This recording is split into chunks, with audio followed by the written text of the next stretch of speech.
आज 3 जुलाई है। 3 जुलाई से देखा जाए कि सभी टेलीकॉम कंपनियां अपनी अपनी रिचार्जों में दरें बढ़ा चुकी है। ऐसे में अब कस्टमरों को रिचार्ज के लिए उन्हें ज्यादा जेब ढीली करना पड़ेगा। नमस्कार, मैं हूं आप साथ राजेश केवट और आप देख रहे हैं ग्लोबल टीवी। हम बात करेंगे जिस तरह से टेलीकॉम कंपनियां जब मार्केट में आती हैं तो जिस तरह से ग्राहकों को लुभाने के लिए सस्ते दामों पर और फ्री सुविधाएं उपलब्ध कराती हैं। वहीं देखा जाए कि कुछ महीने बाद वो अपने रूप में धीरे धीरे विकसित होने लगती हैं। जिस तरह देखा जाए कि अभी स्टार्टिंग में 2016 में जियो कंपनी ने जब लॉन्च किया तो फ्री का ऑफर दे देकर के ग्राहकों को अपना कस्टमर बनाया, और वहीं 3 महीने बाद से प्लान धीरे धीरे स्टार्ट करते हुए आज देखा जाए तो जो महीने का 239 का प्लान था, आज वही प्लान 299 रुपए का कर दिया गया। हमारे साथ नीरज त्रिपाठी जी हैं। नमस्कार, ग्लोबल टीवी में स्वागत है। हम चर्चा करेंगे आज जो टेलीकॉम कंपनियां जो रिचार्ज को लेकर के इतने महंगे दाम बढ़ा रही हैं, उसी विषय पे हम आज उनसे चर्चा करेंगे। भाई साहब नमस्कार। नमस्कार जी, हम बात करें जैसे टेलीकॉम कंपनियां आज देखा जाए कि मार्केट में जिस तरह से अपने दाम रिचार्ज को लेकर के बढ़ाती हुई नजर आ रही हैं, क्या कहना चाहेंगे इस पे और ग्राहकों पर इनकी जेब पर कितना असर पड़ेगा? सबसे पहले तो ग्लोबल टीवी के दर्शकों को बहुत शुभकामनाएं। जय श्री राम, मानसून सतुर्वी। और जैसा आपने बताया कि टेली प्लान जो बढ़ाए जा रहे हैं, हालांकि जो कंपनियां थी बड़ी, तीनों कंपनी बढ़ा रही हैं। जियो के अलावा एयरटेल और जो वोडाफोन और आइडिया, 3 बड़ी कंपनियां हैं हमारे देश में टेली कंपनी। तीनों ने अपने टेली प्लान कम से कम कर देखा जाए तो 17 से लेकर 21% के बीच अपना प्लान इन्होंने बढ़ाया हुआ है। और ये बढ़ाने का जो लास्ट टेली प्लान की जो बढ़ोतरी हुई थी वो दिसंबर 2021 में हुई थी। उसके बाद कोरोना और दूसरी चीज़ों की वजह से प्लान नहीं हुआ। फिर बाद में विधानसभा कई बड़े राज्यों में रहे, उस वजह से कहीं ना कहीं सरकार का रहा कि अभी चीज़ें ना हो। उसके बाद लोकसभा चुनाव की वजह से उन्होंने रोका। जब चीज़ें चुनाव हो गए हैं, अभी फिलहाल कोई ऐसा बड़ा चुनाव नहीं है देश में, तो उन्होंने अपने प्लान बढ़ा दिए। और इससे आपको मैं बता दूं कि 47,500 करोड़ का भारत जनता पे पड़ने वाला है। बहुत बड़ी रकम होती है अगर पूरे देश की अर्थव्यवस्था की बात की जाए। और ये रेवेन्यू जनरेट होगा टेलीकॉम कंपनी को, टेलीकॉम कंपनी को मिला के इतना रेवेन्यू जनरेट होगा।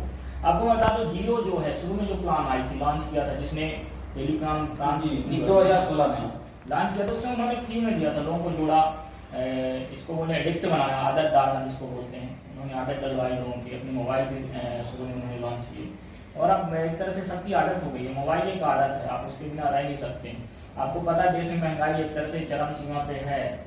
और रिचार्ज एक ऐसा है कि जो हमारे जो बोलते हैं ना कि कुछ डेली यूजेज की चीजें होती हैं कि हमें करना ही करना है ना। जैसे आप सब्जी लेने जाएंगे, उसके बिना काम नहीं चलेगा, बच्चों के स्कूल पढ़ाना, ये फीस देना ही। उस तरह रिचार्ज ऐसे इसे रोका नहीं जा सकता कि बढ़ गए तो मैं नहीं कराऊंगा। अगर आप नहीं कराएंगे, क्योंकि बैंकिंग भी हमारी आजकल ऑनलाइन हो चुकी है, वो अगर हम रिचार्ज नहीं कराएंगे तो हमारे बहुत सारे काम प्रभावित हो जाते हैं। हर चीजें ऑनलाइन हो चुकी, खासकर कोरोना के बाद तो बहुत सारी कंपनियों के काम भी ऑनलाइन हो चुके हैं। जो जियो ने बढ़ाया है 17 से 21% करीब इनका हाइक है। इसी तरह एयरटेल ने भी तेजी से बढ़ाया, आइडिया और वोडाफोन का भी। आपको बता दूं कि जियो के देश में इस समय 47 करोड़ सब्सक्राइबर हैं। 47 करोड़ सब्सक्राइबर मतलब एक तरह सबसे बड़ी कंपनी वो है। दूसरे नंबर पे एयरटेल जो आती है उसके पास 27 करोड़ के लगभग, तो मतलब डबल है जस्ट उसके पास। तो एक तरह से कहा जाए मोनोपोली भी इसको बोल सकते हैं। तीनों कंपनी को मोनोपोली, एक अधिकार है, कोई नई कंपनियां नहीं। अगर नई कंपनियां आई तो आपने देखा पिछले 2 सालों मार्ज हो गई। छोटी कंपनी कोई टेली कंपनी अगर आती भी है तो उसे बड़ी कंपनियां खरीद लेती हैं। कोई विदेशी कंपनी भी नहीं आ पाई। कई बार ऐसी कोई भी फॉरेन की कंपनियां कोई आ रही है अपने देश में, लेकिन वो भी मर्ज नहीं हो पाई किसी न किसी वजह से। तो ये लोगों को बाहर है। हालांकि कंपनियां तो ये बोल रही है कि हमको नुकसान हो रहा था, अगर हम खरीद नहीं हो रहा तो हमारी जेब से लग रहा था ये पैसा। अब अभी आपने कहा जैसे कंपनी कहती कि जेब से लग रहा था, लेकिन देखा जाए कि पहले जो सिमें आती थी तो पहले बिना रिचार्ज के भी चलती रहती थी 2-2, 3-3, 4-4 महीना, है ना। लेकिन कंपनियों द्वारा इस तरह का किया गया कि लास्ट में उन्हें रिचार्ज करना पड़ा और कहा गया कि मतलब यदि रिचार्ज नहीं हो तो सिमें भी बंद हो जाती थी। इस पे क्या कहना चाहेंगे? बिल्कुल है। सबसे पहले बात तो सिम बंद करने पर मैं एक चीज जो बहुत ही इंपॉर्टेंट मुद्दा है इस टेलीकॉम में, कई लोग उठाते रहते हैं कि महीने ही हमारे 2 दिन 3 दिन में कम हो गए, जिसकी बात कोई नहीं कर रहा। हमारा महीना जो 30 दिन, हम हर काम 30 या 31 दिन में करते हैं, जो ये कंपनियां हमारे 28 दिन में ही खत्म कर दे रहे हैं। मतलब ये माना जाए कि हमको 2 दिन कम पैसा मिलता है, रिचार्ज हमको 17 से 20% एक्स्ट्रा देना पड़ेगा। लेकिन इन्होंने ये नहीं किया कि चलो हम अगर बढ़ाए तो हम 28-31 कर दीजिए ना। हाँ, महीना भी जो 30 का महीना था वो अब 28 का कर दिया। तो आदत पड़ जाएगी लोगों को, पता चले कि 12 से 13 महीने ना कर दें, वो हो ही जाते हैं। अब 2-3 दिन में काटेंगे 12 में, 12 दूनी 24-26 दिन है ना। तो एक एक्स्ट्रा महीना हमको रिचार्ज कराना पड़ता है, मतलब एक एक्स्ट्रा महीने का भार है। इस पे कम से कम जो ट्राई है, जो नियम रेगुलेशन बनाती है टेलीकॉम कंपनी की, उसको अथॉरिटी जो है ट्राई, उसको इस पे ध्यान देना चाहिए कि वो इनको कैसे कंट्रोल करे। लेकिन कई बार चीज़ें होती कि ट्राई चाहती बहुत सारी चीज़ें नहीं कर पाती, इसका डबरा होता है। बड़े अगर देखा जाए तो बड़ी कंपनियां हैं देश की, इसमें सिर्फ इनके पास अगर टेलीकॉम नहीं है, दूसरी चीज़ें भी कहीं ना कहीं जुड़ी हुई इन्हीं के पास है, यही उसके मतलब करता धरता है। अगर हमको IT सेक्टर में देखना तो यही कंपनियां हैं, उसमें भी टेलीकॉम में भी दूसरी चीज़ें सप्लाई करती यही करती हैं। तो हम अगर नहीं करेंगे तो ये दूसरी चीज़ें भी हमारी सप्लाई बंद कर देंगी। तो ये बहुत बड़ी एक तरह से मोनोपोली है देश में इस चीज़ में, टेलीकॉम में, और जनता पे बहुत बड़ा भार है। मान लीजिए किसी आज अभी देख मिडिल क्लास फैमिली सबसे ज़्यादा हर जगह मारा कौन जाता है, मिडिल क्लास ही मारा जा रहा है। उसको ना तो सरकार से कोई योजना का फायदा मिल पाता, वो ना तो इधर गरीबी में आता ना ऊपर आता, वो बीच का रह जाता जिसको बोलते हैं। तो मान लो उसकी सैलरी अगर देखा जाए सैलरी 10,000 है, 10,000 में इसके 1,000 1,500 इसमें इसका अभी मान लो 500-600 जा रहे हैं, 200-300 और जाएंगे। किसी के घर में 3 मोबाइल रहते हैं, लोग स्टूडेंट हो गया, उसका बेटा स्टूडेंट है, 10th के बाद या 12th के बाद है, तो कॉलेज के भी उसके काम बिना मोबाइल के नहीं हो सकते, या बाहर रहता है तो उसको एक मोबाइल दे के रखा। दोनों बच्चों को अगर उसने मोबाइल दे के रखा, 100-200-400 फर्क आएगा उसमें अगर देखा जाए तो।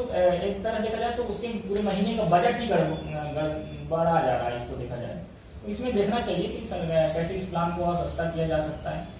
या दूसरी बात चीज़ें देखें तो कम से कम आप इसको 28 के महीने को आप 31 दिन तो करिए, 30 दिन तो करिए, वो चीज़ें तो आप कम करिए। और मैं मानता हूँ इन्होंने जैसे कुछ ज़्यादा ही बढ़ा दिया, अगर आप चाहते तो ये 20 से 25% की अब 15% भी करते शायद, तो मेरे ख्याल से आपका रेवेन्यू जनरेट हो जाता, आप उसमें लॉस भी नहीं रहते। अच्छा त्रिपाठी जी, हम बात करें जो पहले रिचार्ज थी, पहले की अपेक्षा उस रिचार्ज प्लान में और अभी के रिचार्ज में कितना अंतर आ रहा है? मैं आपको बता दूं, जैसे कि एयरटेल का एक प्लान जो आता था 749 का प्लान था, 739 के आसपास का था, वो 800 कुछ रुपए हो गया था, मतलब 140 के करीब। अगर मैंने जियो और उसका देखा, दोनों प्लान कंपेरिजन किया, 2GB प्लान 3 महीने का 84 डेज का जो प्लान इनका होता है, उन प्लान में जो कस्टमर को हो रहा है प्रति प्लान 140 रुपए का 2GB में हो रहा है। मतलब हर प्लान में इसी तरह का डिफरेंस है।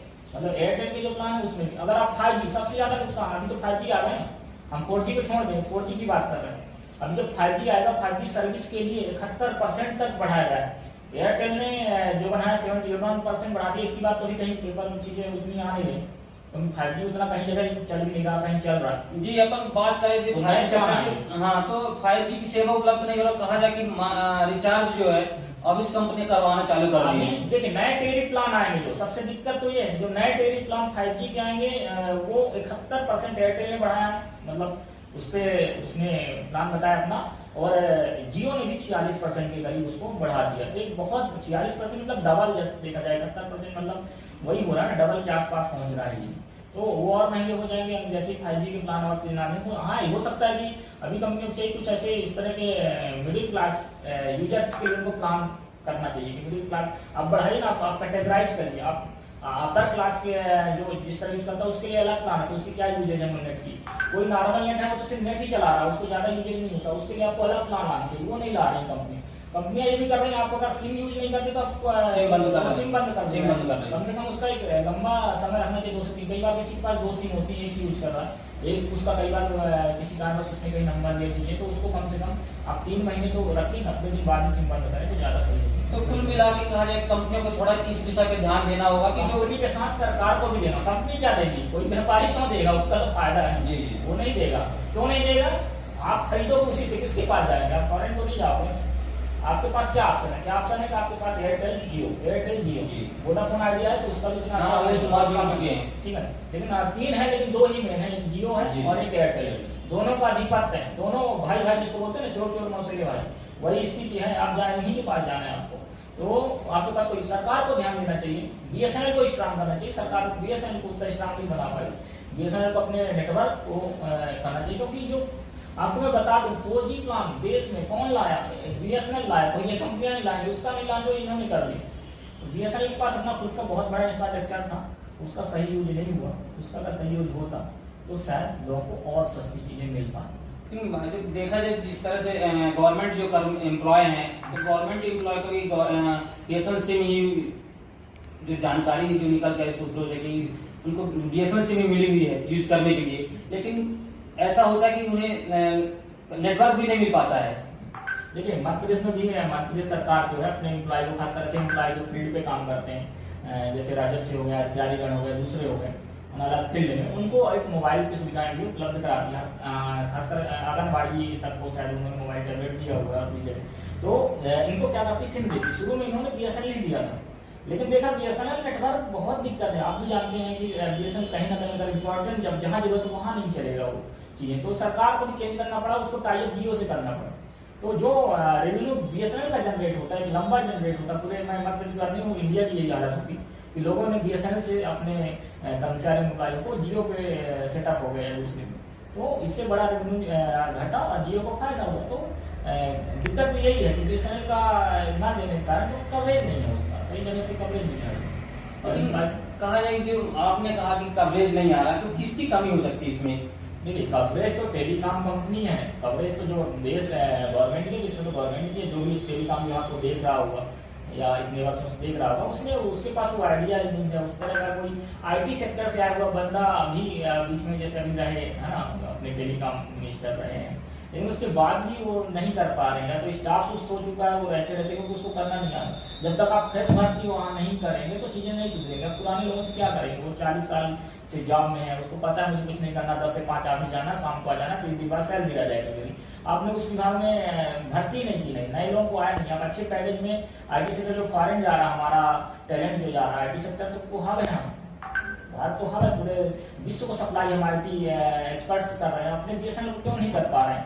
तो आप उनको पैकेज दीजिए ना। मान लो कोई अमेरिका की कंपनी दे रही है, आप पैकेज दीजिए, 4 लोग लाइए ऐसे पैकेज के अच्छे बच्चे, तो टीम बनाएंगे अपनी, उनको छूट दीजिए टीम बनाने की, तो निश्चित होगा। जियो कर सकता है, नया है वो। जैसा मैंने बताया कारण यही है कि अगर टेलीकॉम बीएसएनएल को सुधारना, सबसे पहले आप पैकेज पे अच्छे युवाओं को हायर करना होगा, एक्सपर्ट को हायर करना होगा। आप एम्प्लॉय के भरोसे, पुराने जो उनके भरोसे नहीं हो सकता, इतने दिनों नहीं हो तो अभी भी नहीं होगा, है ना। तो जैसे इसरो लाता है, नए नए लोगों को लाता है। आप आज देखिए स्पेस रिसर्च हमारा टॉप पे है, हमारी विश्व में टॉप 2 से 3 में अपना इसरो आता है। तो टेलीकॉम कंपनी में भी आप कर सकते हैं आईटी एक्सपर्ट, वैसे ही वहाँ भी करिए आप जैसे वो करते हैं। आप बड़े पैकेज पे लाइए, अच्छे लोगों को लाइए, उनको सुविधाएं देंगे। क्यों जाएगा अमेरिका? कोई नहीं जाएगा। अपने देश में लोग काम करना चाहते हैं, पैकेज तो मिले। पैकेज जब उनको मिलेगा, सही सुविधाएं मिलेंगी, एक छूट मिलेगी, जिसको फ्री हैंड बोलते हैं। फ्री हैंड गवर्नमेंट में कई योजनाओं में नहीं मिलता। अच्छे लोग आते हैं लेकिन देखते करते हैं लोग, पता चले वही है डिलीवरी वाला काम रह जाता, तो लोग नहीं करते हैं जिसको सीधे। तो एक्सपर्ट को अप्लाई उसे फ्री हैंड देंगे तो निश्चित ही बीएसएनएल की सुधरेगी और इससे उपभोक्ताओं को फायदा हो।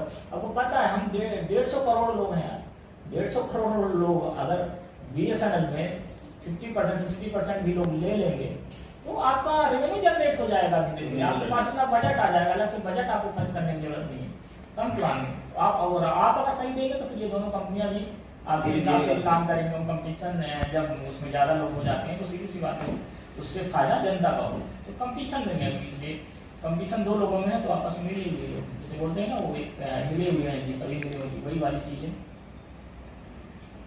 तो ठीक है, हमारे साथ ये नीरज त्रिपाठी जी थे, आपका बहुत अच्छा कहा जाए कि जानकारी दी टेलीकॉम कंपनियों के बारे में।